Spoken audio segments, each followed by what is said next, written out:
Here's one thing that does seem like a good lead, at least for now. On Tuesday, law enforcement was in Nancy's neighborhood, and two officials came out to the side of one of her neighbor's homes with a ladder and appeared to be checking the surveillance camera on the neighbor's house and looking at a phone. CNN reported this and said they'd reached out for clarification on what they were doing. But at Nancy's house, you saw Pima County Sheriff's Department vehicles in the driveway. And then one person coming out of the house with a bag, wearing blue gloves. So they're still, I guess, finding evidence in Nancy's. And there they are on the side of the neighbor's home, looking at security cameras at the neighbors. And then the founder of the Ring doorbell cam, Jamie Siminoff, was actually on CNN and spoke to what could possibly be happening there. Here is what Jamie Siminoff told CNN's Kate Boldon. When you see, and we'll show the video again, investigators up on a ladder and they say they're conducting follow-up investigations or referencing a phone, looking at a camera, what are they likely trying to confirm? Is there a range of possibility? I mean, it's hard to speculate. The footage, it does appear to be a Ring floodlight camera.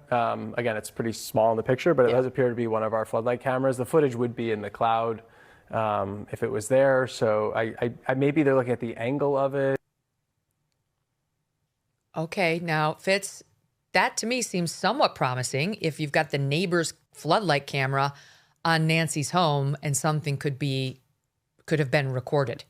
Promising 16 days ago, though. Why are they just looking at that now? That's 101. I mean, we talked on your show and others, Megyn, that every red light camera on the street, and of course getting closer. Of course, Nancy's house itself, which they finally got the video off of that. I don't understand and why they even have to go up on a ladder to do anything. I mean, it's in the cloud, as the guest on CNN said. So yes, this of course should be looked at. It should have been looked at. And I'm not here to criticize people. This is one of the basic things in crime scene 101 nowadays anyway. Get all the nearby cameras you can. If you need a search warrant or a subpoena, whatever it takes. I'm surprised it took this long. And unless they're going back for something else that was missed the first time around with that camera. So good news, they're doing it. It maybe could have done 16 or 17 days ago. Well, same with that, the search on the helicopter for the connection with her pacemaker. It's like, sure. Oh, glad to see you doing it now. Would have loved to have seen it day 1, 2, 3, 4, and thereafter. Will, your thoughts on the gloves not matching? And we believe, the sheriff is a little ambiguous, but we believe he's also said that there's no match to CODIS from the DNA they found in the house. And also the fact that now they're getting around to the neighbor's Ring cam on the floodlight.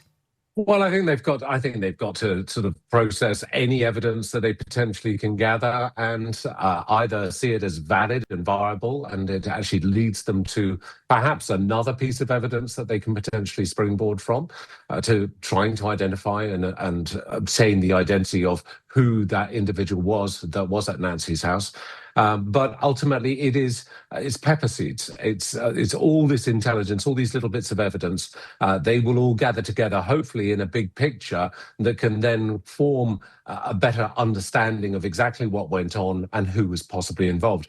I agree with Fitz entirely on the camera on the neighbor's house, and why they're doing it right now really does surprise me, because I would have hoped one of the first things that would have been done by even a junior officer would be to go around, map up every single house that had a camera, to inquire with the homeowner whether it was still working. And there's a chance they may have been up on the ladder because maybe the user or the homeowner that the camera was attached to their residence may not have registered their details, maybe didn't have a live connection or had lost it at some point and logged out. So again, it's seeing whether it actually has any power still to it. And there's every good chance maybe it didn't have any power. And if it didn't, then obviously that's not going to bear any fruit. But all the cameras, the entire route, and as Fitz said, even any red light cameras, it should try and daisy chain almost, the access by this individual and the egress. In which direction did they leave? What was the vehicle? Can they identify a license plate? All that sort of intrinsic intelligence. So now they're going to go try genetic genealogy for the DNA that they've recovered on the gloves. And again, the reason I say it's ambiguous whether they've gotten a match in CODIS or not on the DNA inside the house is because the sheriff is, it's not that precise with his language. And Jonathan Hunt of Fox News asked him, is there a CODIS match from the DNA in the house? And he said, no, which, okay, that's why in our AM update this morning, we reported that the sheriff says no match from the DNA in the house. And I think the FBI actually also said that. But then later that day, the Pima County Sheriff's Department put out something suggesting they're still testing the DNA in the house. So just put an asterisk after it. Has become typical, we don't totally understand what the sheriff is meaning to say. But genetic genealogy is hot. It is the future of law enforcement. It is very, very hot. It's amazing how they, like, Cece Moore, who's been on the show a couple times, she's the godmother of it. And she was saying, this is why you're not going to have serial killers anymore in the United States, because it's just too, like, touch DNA, doesn't have to be yours that they find like in their database. It can be your sixth cousin. And Cece Moore, when she's sicked on the case of, okay, we can tell that this touch DNA we found on this crime scene belongs to someone who's a distant relation to, our whatever. We can find that it's related to this person who we got a hit off of. But we know it wasn't this person who's in our CODIS database because this person is 100 years old and in hospice. So you start from that 100-year-old person in hospice and you start drawing circles around the person and getting to all their relatives until you can get closer and closer and closer, in this case to Tucson, Arizona, and somebody who might be living there. And then this is how she does it. She figures out, who did that person marry? Who are their children? Who are their grandchildren? Who did they marry? Where are they from? She pulls up birth announcements. She pulls up death announcements. She actually came on and explained it with respect to the Kohlberger case on because, in that case, they grabbed his trash and did testing. And that's how they often do it. They grab your trash, which is why Brian Kohlberger was putting his trash into his neighbor's bin. In the moment he was arrested, he was doing that, by the way. Anyway, here she is describing the process, because this is what's now going to be done to the DNA on those gloves, and probably also that found in Nancy's home. This is pretty common when investigative genetic genealogy has pointed law enforcement toward a certain individual or family. And they'll do what's called a trash pull. If they can't just follow that person and pick something up that they dropped, then they'll typically resort to waiting for that person to put their trash out on the curb. And most states allow this. It's considered abandoned at that point. And then they go through the trash and try to find an item that might have DNA on it. But when it's a home like this, a household where there's multiple people, they don't know exactly whose DNA they're going to get. So in this case, they found a male sample of DNA and tested it, and it wasn't the suspects. However, they were able to perform what is basically a standard paternity test comparison to the profile from the button on the sheath, and determined that that individual's DNA from the trash was the father of the individual who left his DNA behind at the crime scene. So are we feeling excited? Let me ask you, the Fitz, about the genetic genealogy possibilities here. This is very close to home for me, Megyn, because the first case I remember as a little boy growing up in Philadelphia was the boy in the box case. In the late 50s, a little boy found in a box in sort of the outskirts of Philly, still in the city limits. No one knew who he was. Everyone wanted to know this little boy's identity. The VDOC Society, I've been wearing this pin, I think it's on this side, every day, everywhere I go. They're a cold case society in Philly. Finally, after all these leads all around the world, who is this little boy? We got to give him a name. About 2-3 years ago, through genetic DNA, and I think Cece may have had some work in it, I'm not sure, that little boy was finally identified. From West Philadelphia, they can put a name on his tombstone now. He wasn't Potter's Field, VDOC Society moved him. So that was great, a great accomplishment there with genetic. We still have to figure out who killed him, but now we at least know his name, and his parents are unfortunately deceased. I worked a case in Lancaster, PA as a profiler in the early 2000s. It was the 25-year anniversary of a woman who was raped and murdered in her home.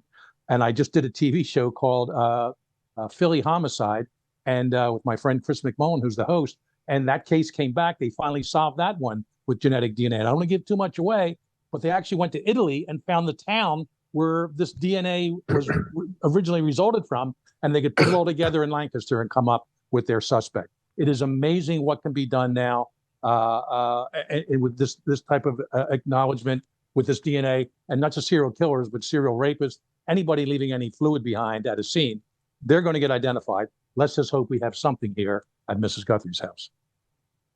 Yeah, the problem for us here is we don't know if the abductor's DNA is on those gloves, or if the DNA they have found inside the house that doesn't match Nancy or one of her service providers is in fact the perpetrators. You know, we could just be testing, I don't know, maybe she forgot that she had a dog walker come by, 2 months ago, or maybe it's DNA from when she had Savannah visit last and one of Savannah's friends came over. Like, we just don't even know that it's not like we saw the guy open up the doorknob with a naked hand, and like, we know the DNA we're testing on the doorknob belongs to the perpetrator. So we have to do it. I agree with you, Maureen, but like, man, we're spending a lot of time running down DNA that may have absolutely nothing to do with the crime scene. Here's one more shot of CeCe Moore talking about how, because they go to the public databases that have people's DNA in them, and they're not supposed to go to 23andMe or Ancestry.com or Heritage.com,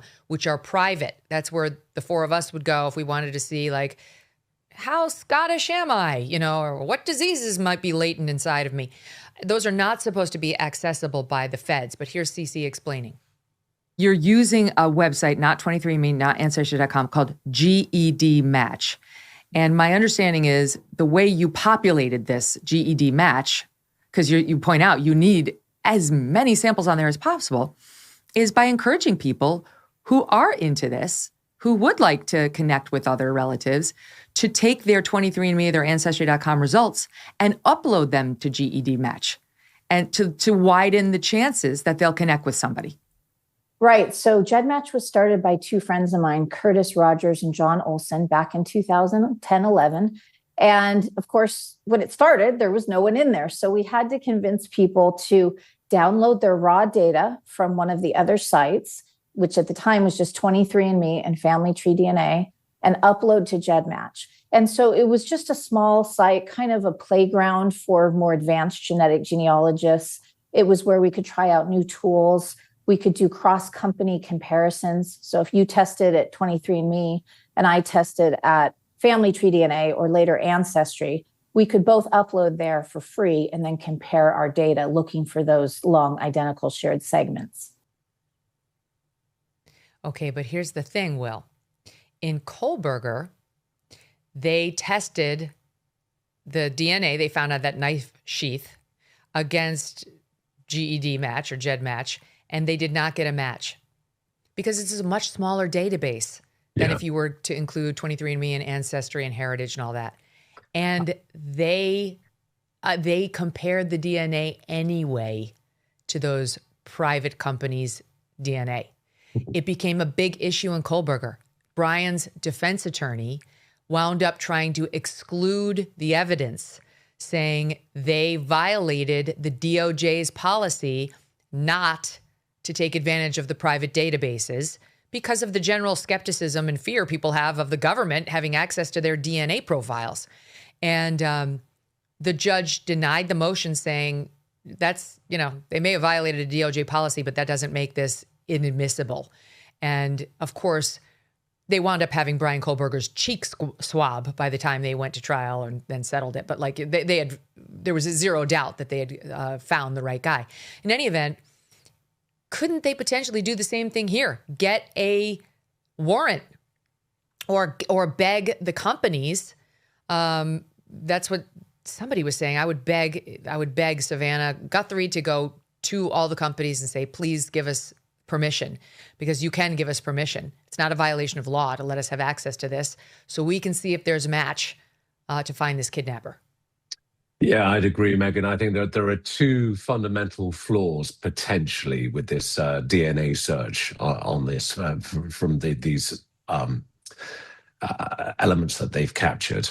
The first of which is, will it make a match? And one of the problems is that with many of these private DNA companies, Most of the people who've contributed or donated their DNA have been doing it willingly, and they've paid for the process to try and find out the answers to those questions you mentioned earlier about themselves personally, their ancestry and whatnot.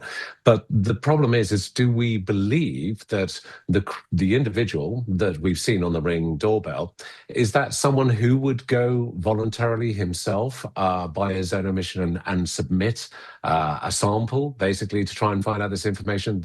I think that's a bit of a lottery. And I think the second issue, as you rightly say, is these are private companies. And this could open up a nest of vipers, so to speak, for many of the individuals who have contributed their own personal data. This is private personal data, which they have been assured by those companies would not be revealed unnecessarily. So there may be some serious legal implications. The other two on the panel may come back with a suitable explanation as to why it may not. But my concern would be, I think there will be a lot of people who may be on the fringes of criminality, who may have submitted that DNA, which is going to give a lot of very revealing personal information about themselves, concerned that the DOJ is accessing it and could, whilst they're there, harvest all sorts of other data. International disputes, inflation, rising national debt, digital currency. There is a never-ending list of reasons gold has risen over 700% in the last 20 years. And a never-ending list of reasons smart Americans diversify a portion of their savings into precious metals with Birch Gold Group. Gold can thrive during uncertainty, which is why it is a crucial part of a balanced strategy. It gives you peace of mind given all the events that could impact the U.S. economy. See if holding gold in a tax-sheltered retirement account is right for you. Birch Gold can help you convert an existing IRA or 401k into an IRA in gold. Just text MK to the number 989898 to receive your free info kit on gold. There's no obligation, just useful information. With an A+ rating from the Better Business Bureau and tens of thousands of happy customers, consider letting Birch Gold help you diversify with gold, so you too can have peace of mind regardless of the uncertainty. Text MK to the number 989898. Thanks so much for watching. If you like what you just saw, hit the subscribe button for more clips and full episodes.